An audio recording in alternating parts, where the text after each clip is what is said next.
Kulin Nation, who are the traditional custodians of this beautiful land on which I am on today, and pay my deep respects to Wurundjeri elders past and present. I would also like to extend my respect to the traditional owners of the land on which everyone online is joining us from today. Thank you to everyone who's logged on to join us. I can see we have 230 plus and counting. Just a quick run through of what we're going to cover off today. So first, we're going to hear from Professor Paul Flatau at CSI UWA, who's one of the lead authors of the report, followed by a moderated discussion with our panel members and Q&A, of course, from the audience. We'll try to make this as interactive as we can, and knowing these panel members, I can tell you there isn't a shrinking violet among them, so I think we're all in for a treat and for a great conversation. So on that note, I'd like to welcome our panel guests today. First, we have Daniel Petre, the tech leader, philanthropist, and funder of the research we are launching today through the Petre Foundation. I want to also mention that Daniel has recently launched a new not-for-profit called Start Giving, which is aimed at inspiring a culture of philanthropy in the startup and innovation community. We also have Michael Traill, who's adjunct professor at CSI UNSW and chair of the Paul Ramsay Foundation, among wearing many, many other hats. Jack Heath, who's the chief executive of Philanthropy Australia, and Professor Kristy Muir, one of the researchers on the project, former CEO at the Center for Social Impact, and now chief executive of the Ramsay Foundation. For those joining us today who don't know about the Center for Social Impact, CSI is a collaboration between 4 of Australia's leading universities. And at CSI, we believe everyone has a role in creating social change. Our purpose is to use the tools of research and education to help enable others to achieve social impact. I'm really pleased today to be officially launching CSI's latest research, High Net Wealth Giving in Australia, a review of the evidence, which was completed by our teams at CSI UWA and CSI UNSW. It's an Australian first and a seminal piece of research which investigates trends in Australian income, wealth, and philanthropic giving using best available data. The paper provides an in-depth analysis of wealth and giving by Australians with a focus on high net wealth and ultra high net wealth philanthropy. Australia has one of the largest wealthy populations in the world on a per capita basis. And as you will soon hear from Professor Paul Flatau, CSI's research has found that while top-end wealth has risen significantly in recent years, giving, with some notable exceptions, has not. And Australia continues to lag behind our international peers when it comes to philanthropy. We hope the research will provide us an opportunity to take stock and understand where we are when it comes to philanthropic giving among the wealthiest, and to start a conversation about what the impacts could be if we encouraged more and better giving. We know, as everyone here does, that even a slight increase in giving by Australia's wealthiest would dramatically boost outcomes for the Australian not-for-profit sector and improve societal and environmental outcomes across the country.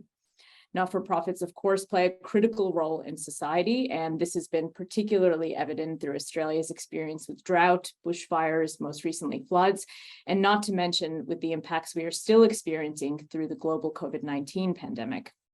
During the last 2 years, Australia's not-for-profit sector has faced increased demands, but has lacked sufficient resources to meet them.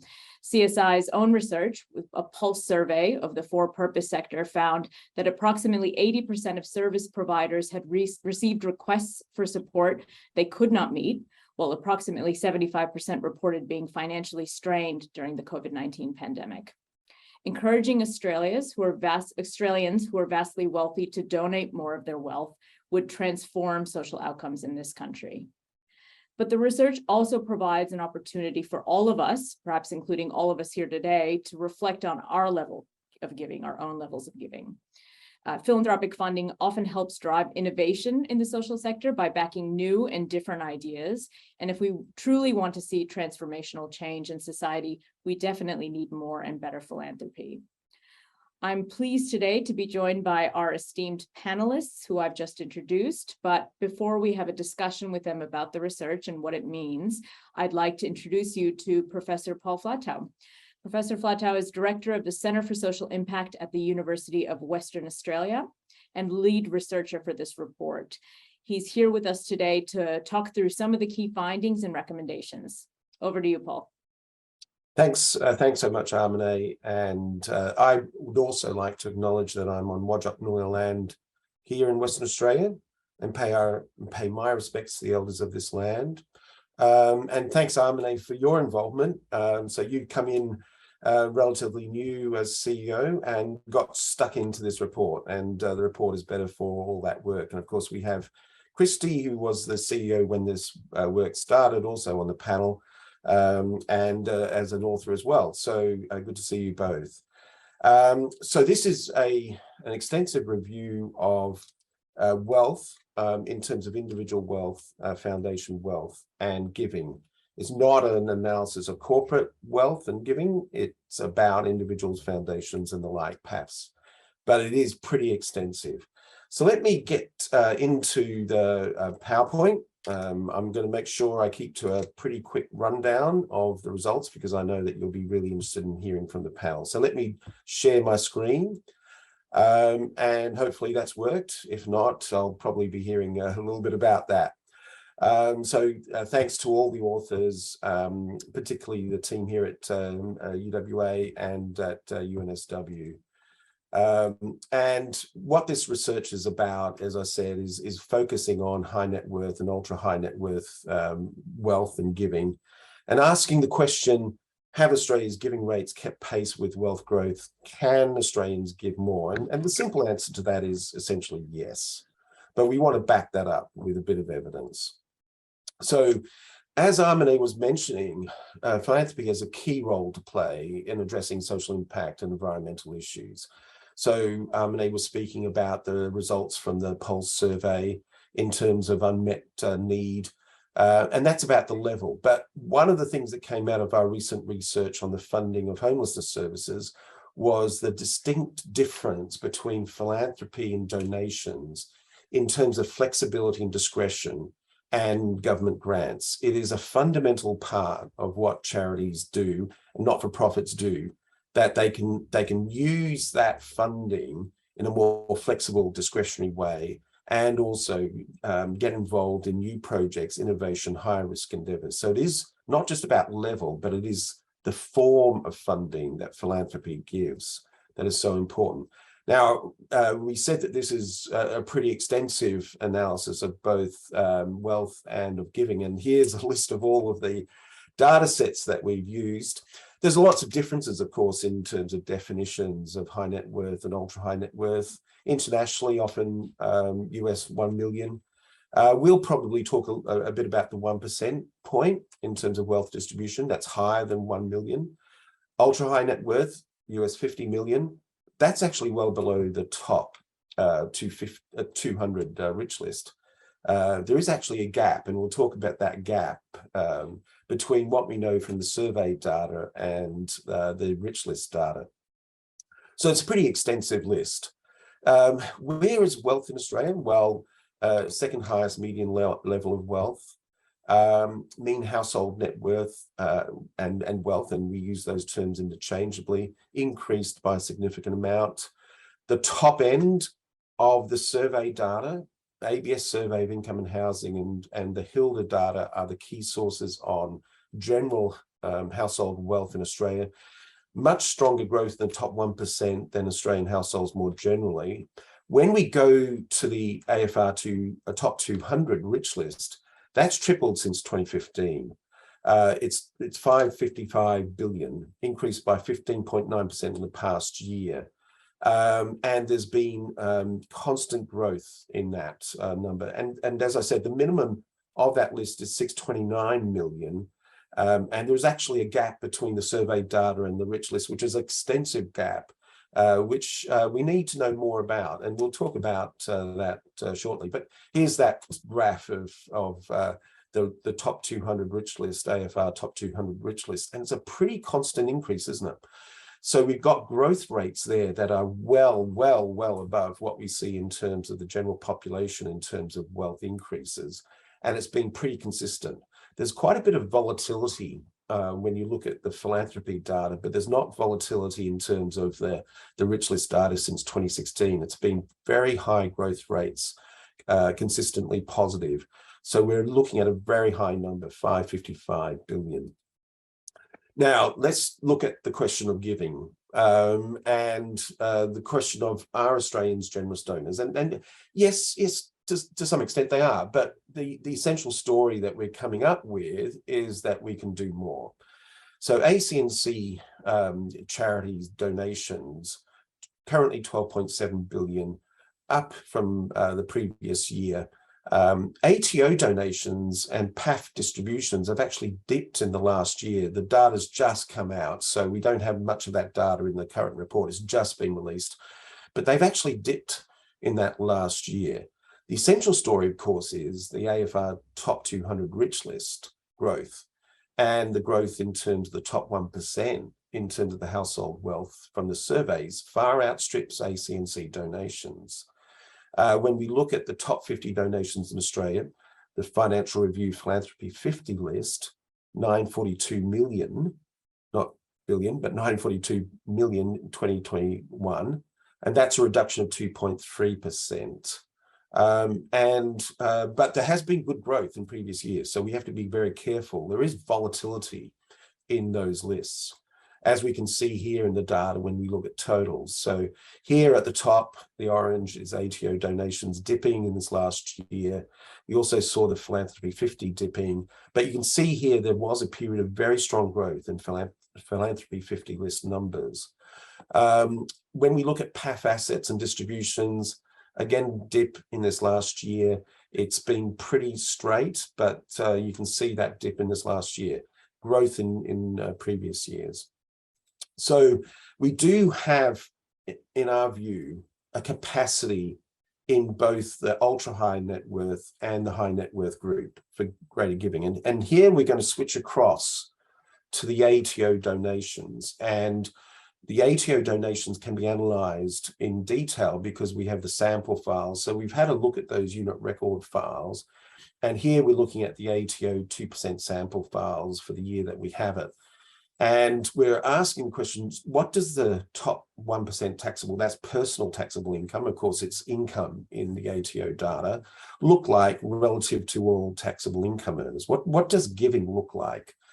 And if you have a look at this graph, you go right down to the bottom here, so 0 all the way along, 0, 0, and then you start to rise. In fact, close to half of all top 1% income earners report no tax-deductible donations, which is quite a significant figure.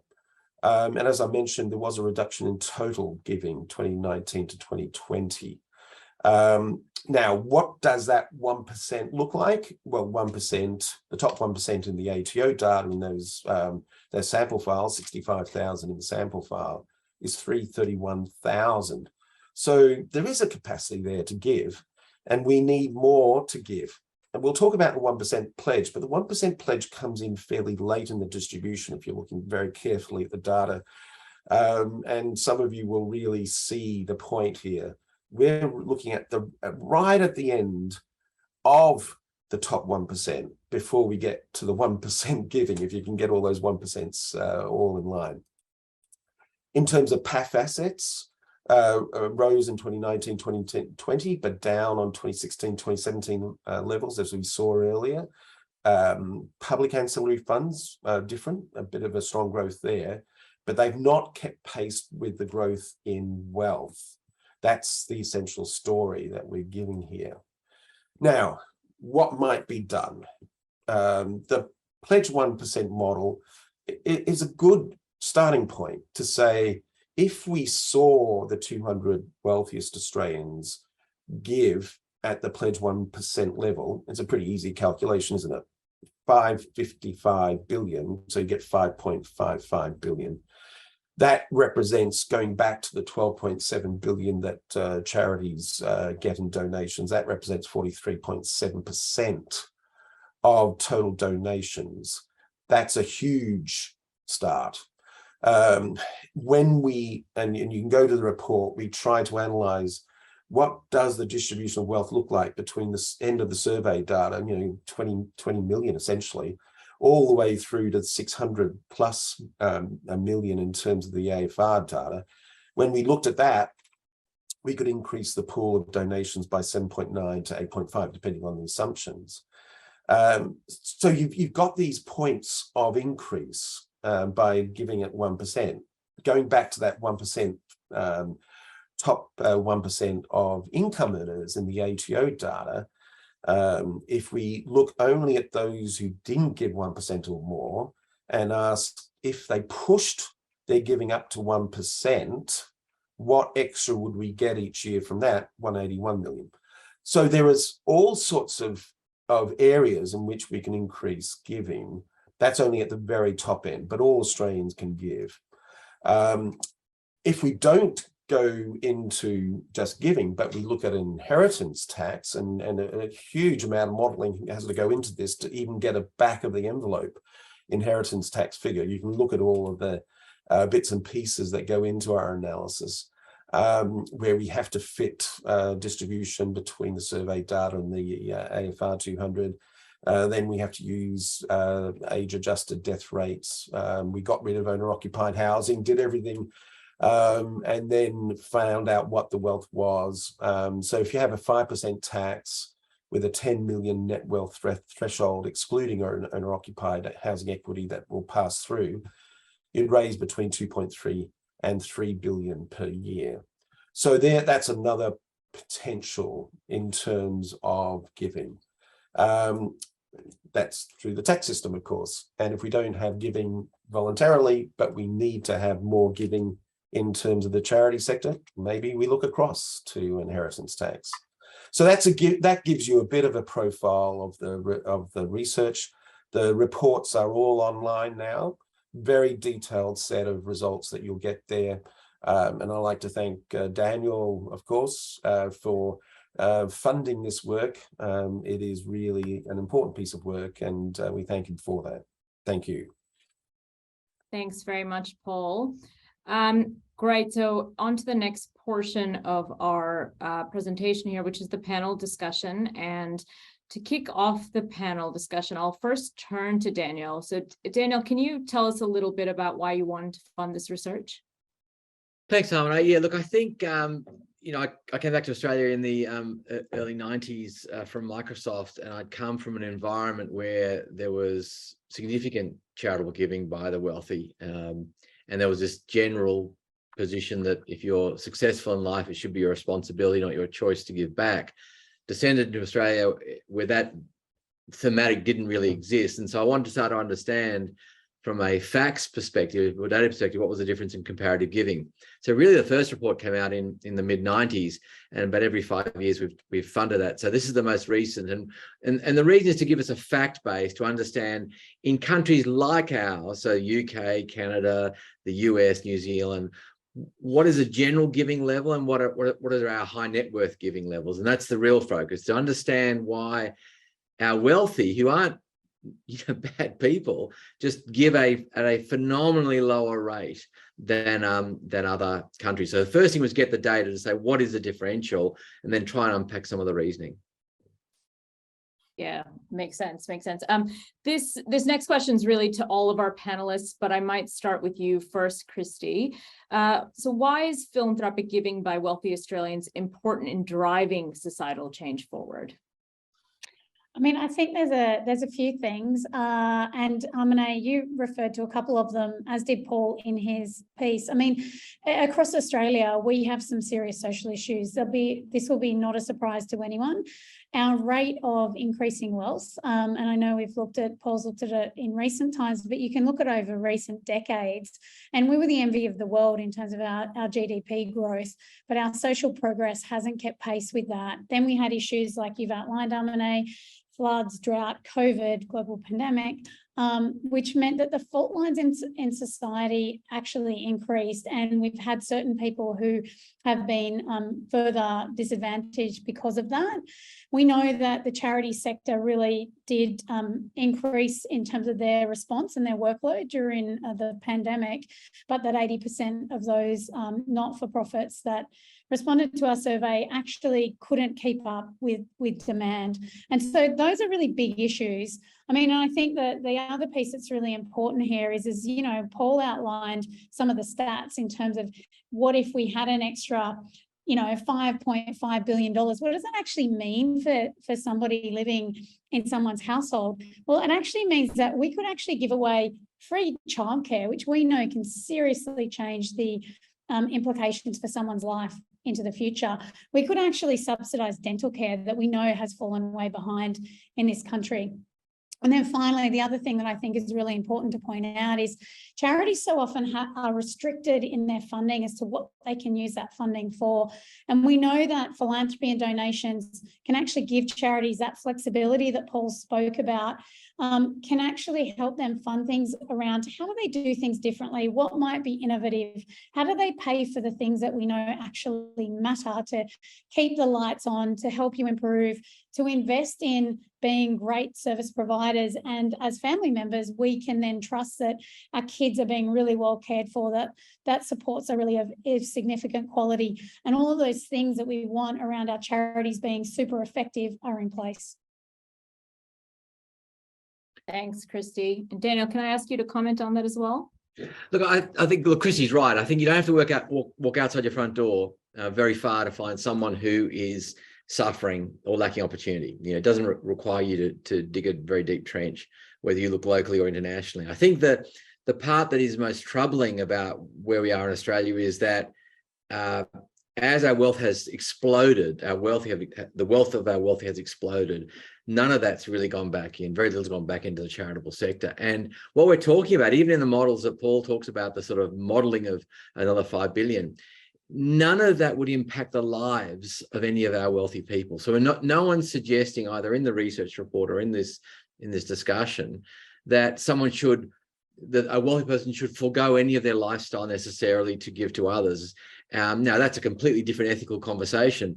What we're talking about is, you know, someone who's got $100 or $200 million allocating 5 or 10 million to their own philanthropic foundation that gives off 5% a year. They're not going to notice that, let alone the billion, the 2 billion, the 5 billion. So the sort of quandary I find myself in is that we have this enormous capacity of wealth that is doing no good to anyone. It's not helping the current owner because they've got their houses and cars and whatever. So this is sitting there. It's not helping their lifestyle in any way. It's not helping society in any way. And all we're talking about is using a little bit of that, or them using a little bit of that to help alleviate suffering for someone. And yet we do not have that culture in this country. And yet when you walk out your front door, to return to my opening comment, you see suffering wherever you step foot. So it's a fundamentally interesting thing. And this is not the first time this sort of research has been done. We've done it, but many other people have funded it. Nor is it the first time this conversation has been had, which is that we have a social sector that is struggling to meet with the demands of our population, let alone looking at our responsibilities internationally as part of one humanity. Thanks, Daniel. Michael, can I bring you into this conversation? Oh, my light's gone off, sorry. Yeah, sure. Look, the data is the data. We did some work with Daniel about a decade ago, and sadly over the last decade, as Paul's work highlighted, it would tell us that there's a long way to go in terms of any reasonable comparability that you'd look to for high net worth giving relative to the US or to the UK. And there's no question about what a positive difference that could potentially make. And there's also no doubt about the continuing level of inequality and lack of access to opportunities for excluded Australians.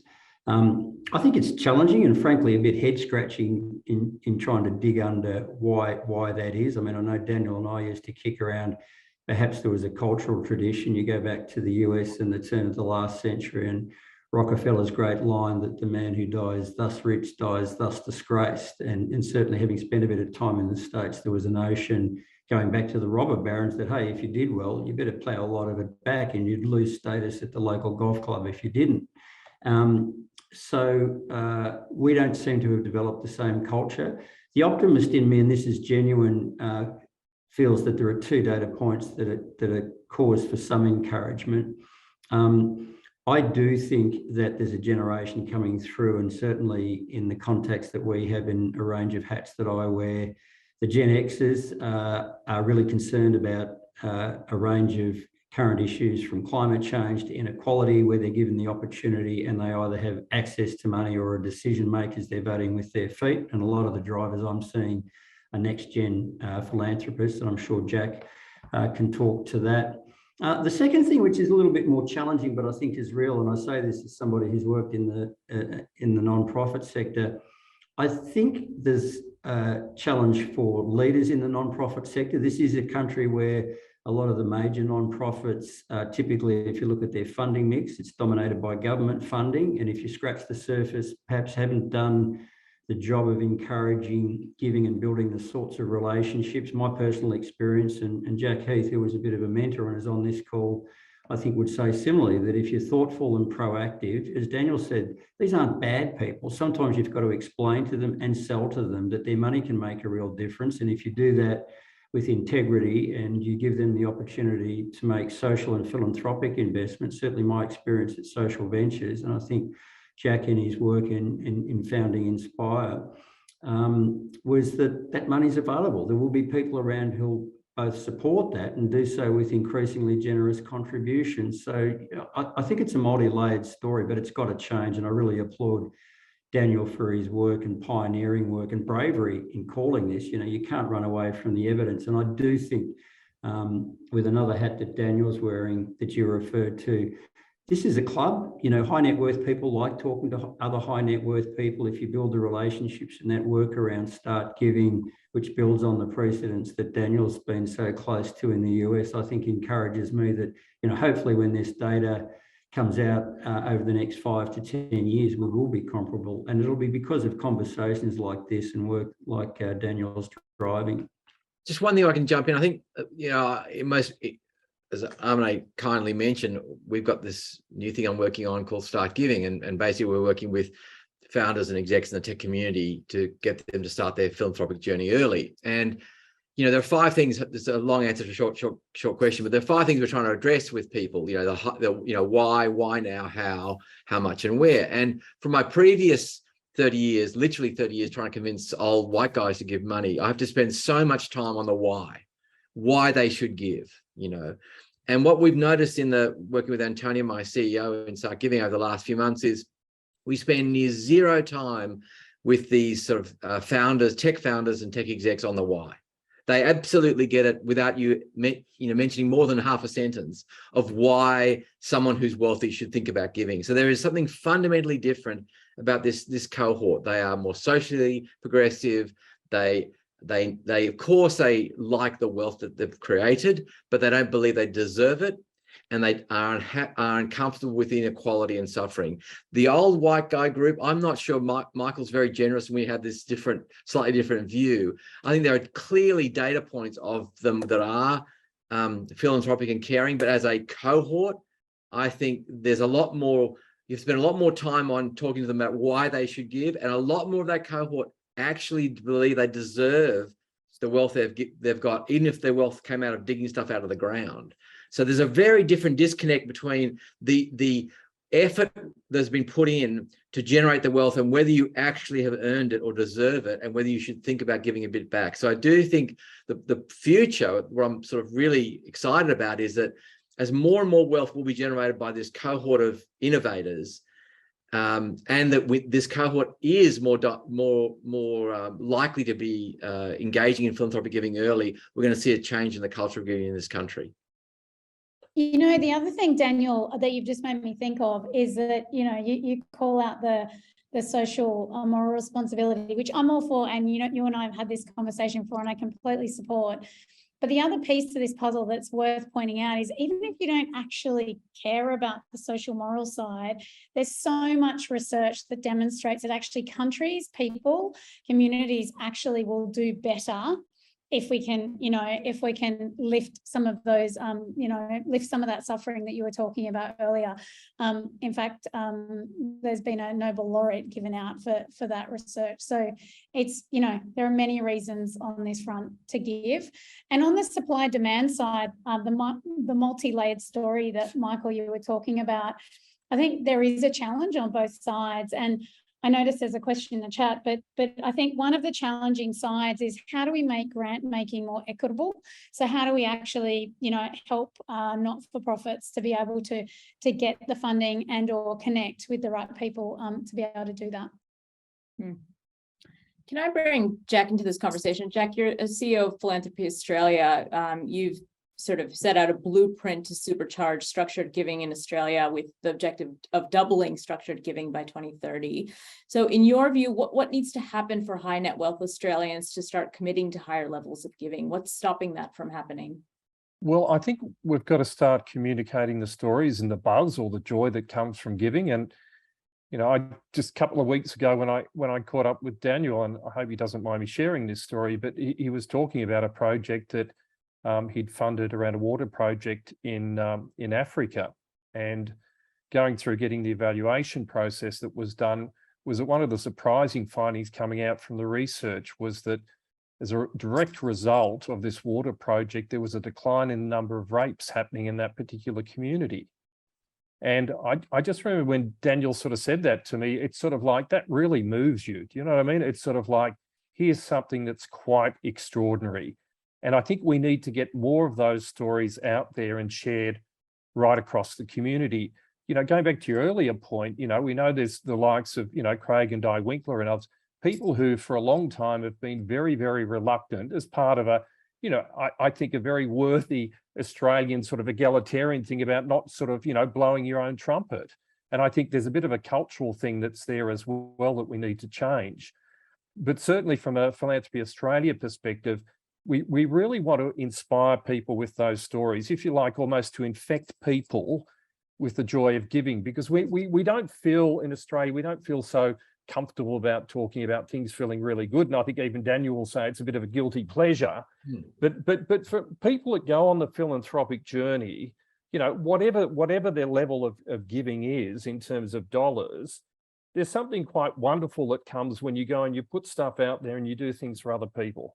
I just met someone last week who told the story in terms of the Royal Botanic Gardens in Melbourne. A 15-year-old kid goes in there to get some advice about a particular plant or whatever, gets taken under the wing of the person that's there, goes back, ends up setting up a software company, and is giving tens of millions of dollars. And so part of the thing is, how do we make sure that we really give the opportunities to really look out for people, but to celebrate those stories that happen? Because one of the great things in terms of my role is that you hear so many of these extraordinary stories of giving, and how, if you heard those, how could you not be inspired to give more? So I think the storytelling piece is big. I think the second thing I'd say, though, is that we need to communicate that it's very, very easy actually to set up these structures for giving. So, on this call, there's a number of organizations, agencies that facilitate that giving. What Daniel's doing around Start Giving is making it easy for people to give. So get the stories out there, but also communicate how easy it is to, for example, to set up, a sub fund, or even if you want to set up a private ancillary fund. There are great organizations doing that. So I think we really need to have an engaged conversation with the wealthiest Australians. Any other reflections there on what we can do to increase giving? I mean, Daniel, you've obviously taken a generational tack and said, I'm going to stuff this generation, I'm going to go for the young ones. But is there more we can do to inspire giving all around? I think Jack's right. I think it's just there are the stories that move you, that if you're somewhat human, that you feel you can do something. And if you can do something with no real cost to you, it seems like a no-brainer. So I think it is sharing stories and sharing the guilty pleasure of giving, and hoping to gather people to even start their journey. I do think it's also, and this is, as everyone on this call who knows me knows, I've got a slightly negative view on the most wealthy in our country. I'm not suggesting we should go and string them up, that not yet anyway. But I think what we might want to consider is not assuming that everyone who's ended up with billions of dollars is somehow some fucking guru. That we do celebrate our wealthy in a way that seems a bit odd.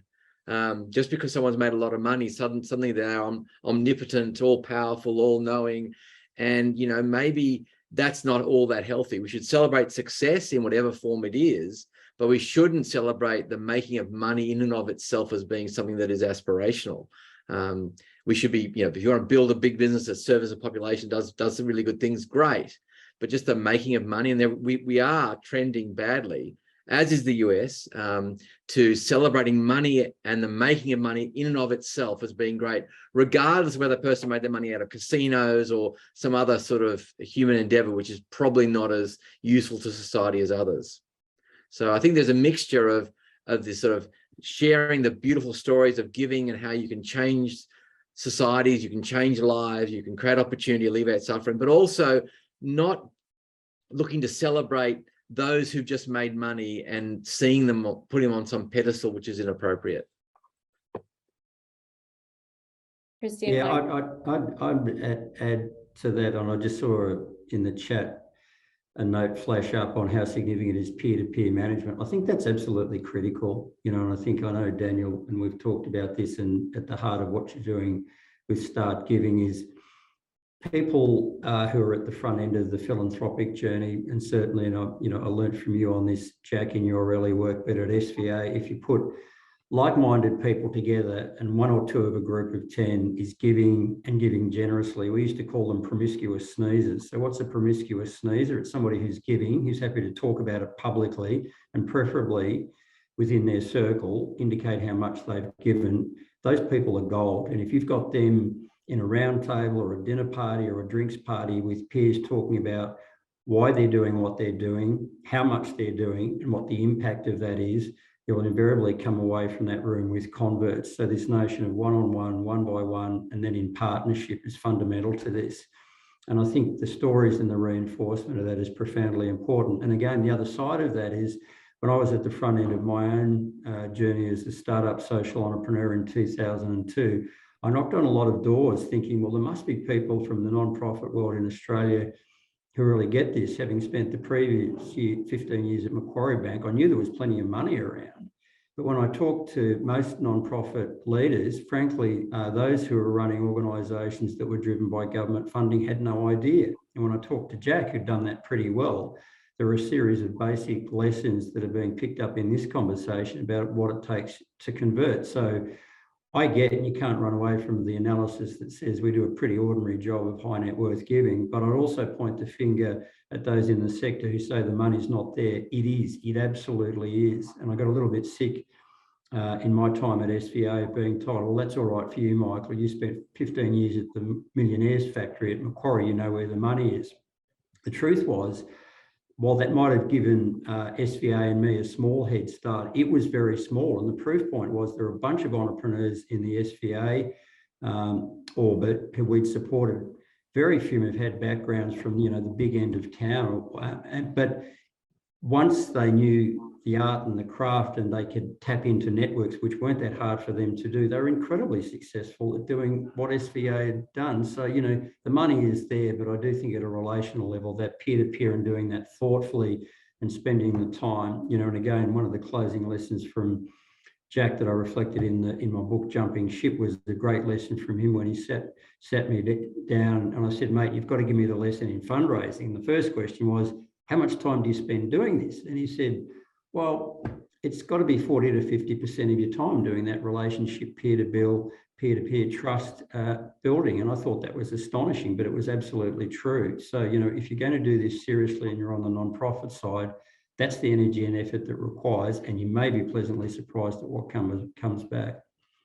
Just one point that came up in the chat, I think it's worth. We've talked about our giving levels are low. We should also acknowledge that our tax rate is low in Australia. We are not a high tax nation. Now we can talk about where the tax comes from, And there's a healthy debate about that. But as a tax as a percentage of GDP, Australia is low in the OECD.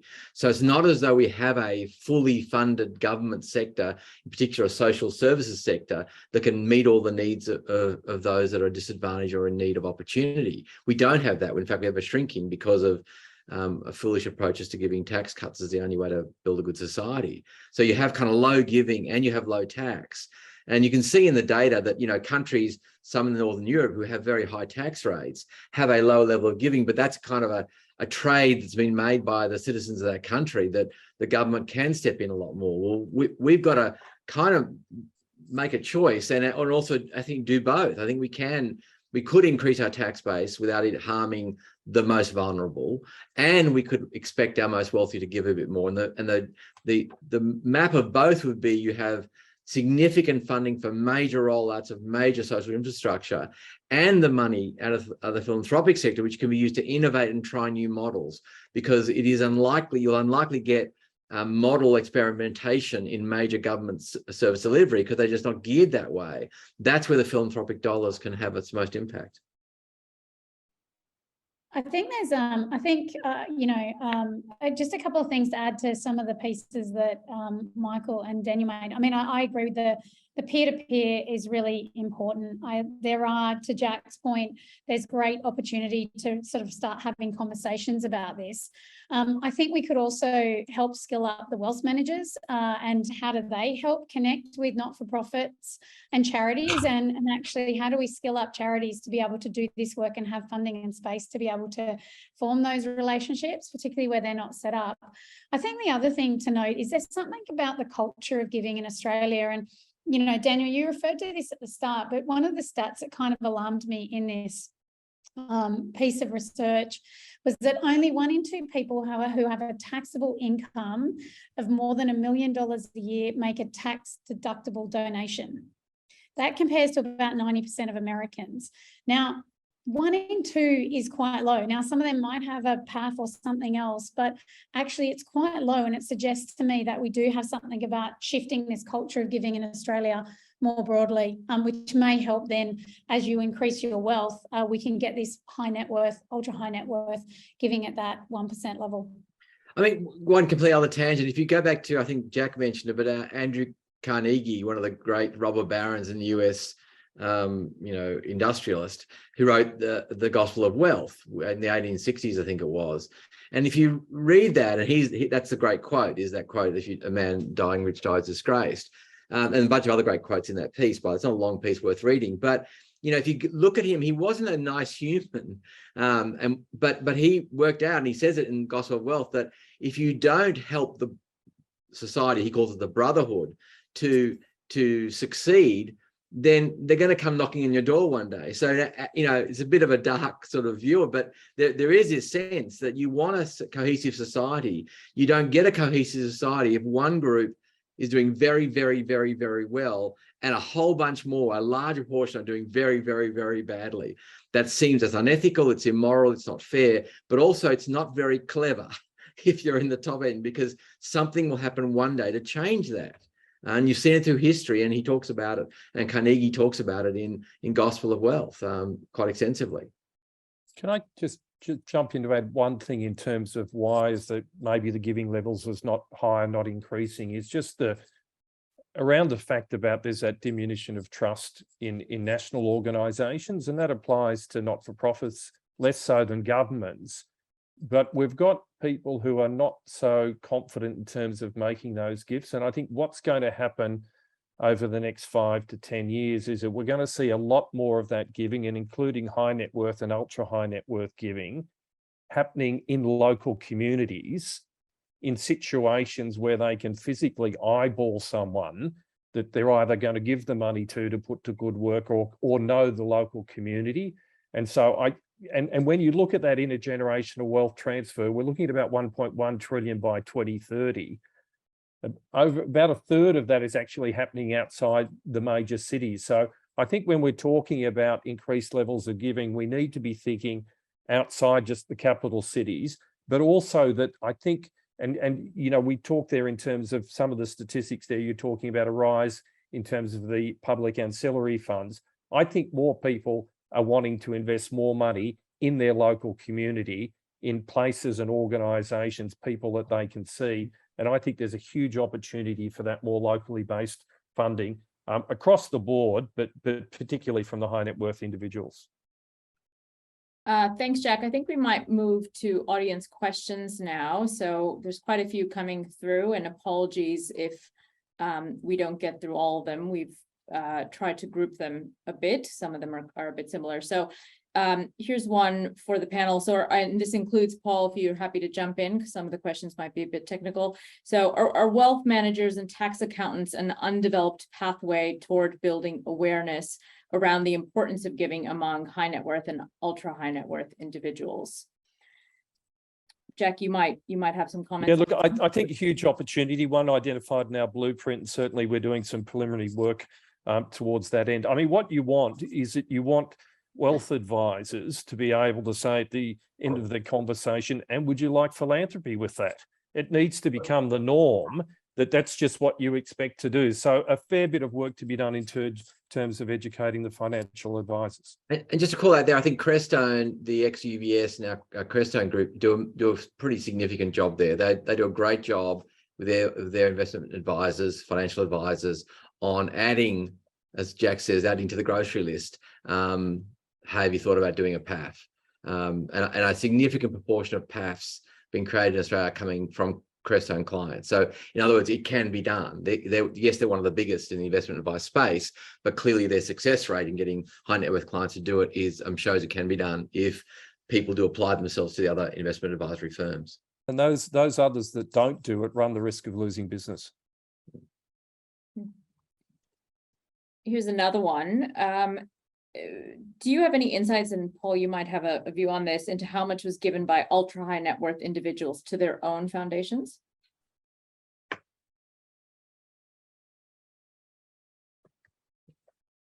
That's a difficult one to get at in terms of the publicly available data. So you would definitely need to get behind that trail a bit. And in the publicly available data, we're not clear about that.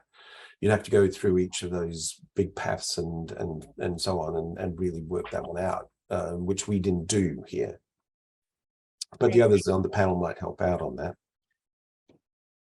Yeah, I think we've got to be careful about when we talk about, if you're putting money into your path, yes, that's donating to your path, but that money is then locked in the path and it can't get out other than to a DGR charity. So, there might be a couple of examples you see where someone's moving money into a PAF and it looks like some tax dodge. It's not. They're getting a tax deduction, but that money's then locked up in the PAF, and then they've got to give a minimum of 5% per year. So effectively, it leaks itself out. One thing I want to, I think it's important we unpack the nuances around how do we get more advisors, more informed. How do we help charities realize that you've got to spend more time on developing networks of people who can become trusted donors. You've got to be forward, better reporting. These are all true, but I think it's got to be careful the elephant in the room isn't that. The elephant in the room is there are super rich people with like thousands of them with tons of money, and they're not giving. And yes, we can enhance giving by doing all those things we just talked about, but we've got to, as a society, set an expectation that, come on, if you want to be a member of this functioning, cohesive society, you've got to take the leap forward. And it may mean that a rich person has to go and work with a charity which is not as efficient as it could be, not as focused on fundraising as it should be, et cetera, isn't perfect, but they're trying to do good. And there are many ways you can see the flow of your money into doing good. So I think we've got to be a little careful. Yes, we need to look at all the ways we can enhance the receptive part of fundraising to be more receptive and more able to take the money, but we can't make that an excuse mechanism for people who just off their own bat are sitting on a few $100 million and don't do anything. We should be expecting of them in the nicest possible way, expecting of them as a society that they should give back to the society in which they've made their money. That doesn't seem unreasonable, that they've done so much better. They've been lucky. Come on, you can give a bit back. And if giving a bit back is a little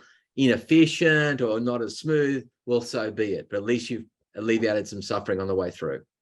And Daniel, to that point, you can't back away from the data on that, and I think that's absolutely true. But I think one of the challenges, particularly for you with the work that you and Antonia are driving at Start Giving, is the poster children example of that and the stories and the peer-to-peer reinforcement. I mean, we need, I think, some sort of reinvention of that, you know, that poker mate story of Buffett and Gates, which is, you know, Buffett's great lines about, I don't want to spoil the kids by giving them more than enough to, you know, have a few choices. But essentially the mentality was, I'll back my mate Bill because he's spending all of his money and brains, which are considerable. So all of my wealth is going to go there. So that had currency. We need some sort of equivalent of that in Australia. And, you know, I think it's starting to happen. You know, one of the hats I'm privileged to wear is chair of the Paul Ramsay Foundation. So Paul's sadly no longer with us, but when he passed away as an old white guy,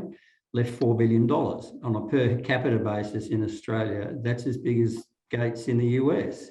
That's not a bad precedent. And certainly one of the obligations Kristy feels and I feel is that how do we do this thoughtfully, strategically? How do we encourage others to follow in Paul's footsteps, and preferably while they're still alive? But those stories have got to get out there. And, you know, the point was made before. I think there is, you know, there's a yin and yang in this. There is a bit of that traditional Australian tall poppy cultural shyness, but we have to find people, and they exist who are happy to talk more openly about what they do. We have to get those stories out there.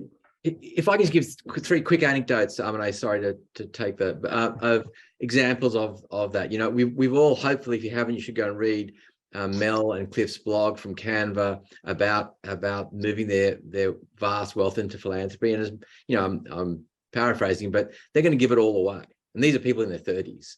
And we're talking about tens of billions of dollars. So it's an extraordinary commitment for a young couple to make, and they want to do it well. But you don't need to, well, it's fantastic, it's Gates-like, but you don't need to be that. There are some founders, I won't mention their names, we've been working with at Start Giving. And one founder is, he's in his early 30s, he pays himself $150K a year, lives in a 2-bedroom rented flat, is sitting on 25 million of equity in his startup. He's only sold a little bit of shares on the way through to help his brother buy a house, yet he's moving about $1 to $1.5 million into a PAF. Now there's a guy who's not living the life, but has already started. Another founder is 60. He's been in a company for 15 years. He's now moved to being an exec director. He doesn't even have a house yet. And he's moving somewhere between 5 and 10% of his shares into a PAF. So there are examples, and what I'm suggesting, there are examples where these people haven't yet even lived the wealthy life, and they've already thought, I can do something without changing. You know, the person who had 25 will end up with 23 still. So it hasn't changed their life at all, yet they can do some real good. In his case, he's concerned about youth incarceration. So he'll be giving somewhere around 100 grand a year to youth incarceration counselling for troubled youth. Now, that's what he cares about. And other founders doing breakfast programs for Indigenous kids in schools in rural Australia, because those kids are arriving without breakfast and falling asleep at the desk, not learning, terrible cycle. So, you know, you can see that it doesn't need to be vast amounts of money, and they're not people who've already experienced wealth. So if we're seeing that trend with people with, you know, reasonable wealth, we should be able to expect to see that elsewhere in our society, and not in a belligerent way, but in a, come on, this is, as Jack mentioned, my experiences and things we've done in the last 30 years in our foundation, but most recently with the boars in Africa, nothing brings me more joy, other than my kids nowadays, than that work in Africa. It's beautiful that we can stop babies dying from waterborne diseases, stop women dying from bacterial infections, and stopping 12-year-olds getting raped to the riverbank by just sticking a boar in a village and it producing fresh water. It's crazy how good it is. Yeah, I like that. I like the selfishness of that. You're right. There's sort of what gets you to the outcome either way is beautiful. One last question from the audience, then I might just close up with a lightning round question for each of you. So the last question for the audience is, given the federal government's commitment to double philanthropic giving in Australia, how can we ensure that this increase works alongside government funding and does not see a retreat from government for key services and supports? So can I actually take that to you, Kristy, and then maybe over to Jack as well for a few comments?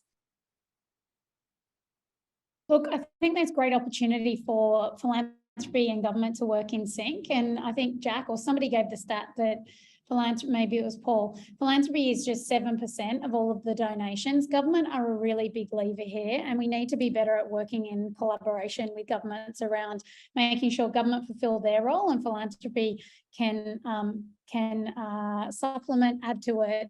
And an example on that is, philanthropy can be sort of a risk capital piece. We can do innovative types of programs and think differently and outside the box that governments can't always do with taxpayers' money. So I think there's definitely ways that we can be better collaborating with government.